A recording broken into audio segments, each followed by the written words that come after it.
நீங்களாம் பார்த்துருக்கீங்களா?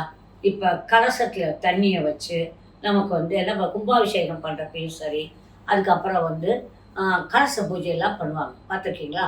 அப்போ 3350 மைல் வேகத்தில் போகுதுங்கப்ப அவங்க சொல்கிற மந்திரங்கள் எல்லாத்தையும் என்ன பண்ணோம்? அந்த தண்ணி வாங்கிக்கணும். அந்த தண்ணியை தான் கலசத்தில் கொஞ்சம் மேலே ஊற்றுறாங்க கோயில் கலசத்தில், இல்லையா? அதான் கும்பாபிஷேகம். அதே போல் தான் நம்ம வீட்டில் நீங்கள் எந்த விதமான பூஜைகள், எந்த விதமான நீங்கள் யாகங்கள் பண்ணாலும் சரி, அந்த தண்ணி வாங்கிக்குது அந்த மந்திரத்தை. அந்த வீச்சில் அது கொடுக்குது. அதனால தான் தண்ணிக்கு பவர் பவர் பவர். இப்போ நீங்கள் ஒரு மந்திரத்தை எடுக்கிறீங்க, ஒரு சிவப்பு பாத்திரம் இல்லை வெள்ளி பாத்திரம் பெட்டர், ரெண்டுக்குள்ள எதிரமாக வச்சுக்கலாம், வெங்கலமும் வச்சுக்கலாம். ஆனால் எவசர பாத்திரம் வைக்கக்கூடாது. கண்ணாடி பாத்திரம் வச்சுக்கலாம். ஒரு கண்ணாடி இதில் வச்சுக்கிட்டு நீங்கள் என்ன பண்ணுறீங்கன்னா மந்திரத்தை சொல்கிறீங்க. சாமி கும்பிட்றப்ப மந்திரத்தை சொன்னீங்கன்னா அதில் ஒரு துளசியை போட்டு சொல்லிட்டீங்கன்னா அது எவ்வளோ போகும்?